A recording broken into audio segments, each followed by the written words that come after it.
It's Monday, August 25th. I'm meteorologist Kalin Mitchell here in the CTV News Atlantic Weather Center. Some much needed rain and showers on their way into parts of the region for today. You can see that starting to show up as we're moving into the early afternoon on radar and satellite. The nice thing about this weather system is low pressure system and weather front with it is that the weather front is going to act like a little bit of a conveyor belt, drawing some moisture off the Atlantic, and it's increasing the rain potential for areas of Nova Scotia, especially around the Atlantic coastline of that province and into eastern areas of Nova Scotia, including Cape Breton and other parts of the Maritimes. We'll see showery conditions of this weather system, though there is still a risk of some localized downpours and small thunderstorms that could really pump up rainfall amounts, at least on a very localized scale. Taking a look at the potential for rainfall, the highest chance of seeing widespread amounts of 10 to 30 millimeters, local 30 to 50 millimeters, is going to be up and down the Atlantic coastline of Nova Scotia and into the east of that province. And the showery conditions for other parts of the region, about 2 to 10 millimeters. I'd like to see some of that rain come a little bit further towards the west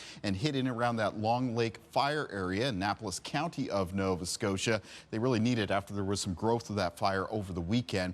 Poor air quality warning still in effect for Annapolis County. Air quality statements in effect for southern areas of New Brunswick and western Prince Edward Island because of near surface wildfire smoke produced by that fire. Taking a look at our timeline then as we make our way through this afternoon, it'll be rain developing up and down the Atlantic coastline of mainland Nova Scotia. Risk of a thunderstorm or downpour with it. Showery conditions for the remainder of the Maritimes will be off and on by nature. Again, lower chance of a thunderstorm or downpour.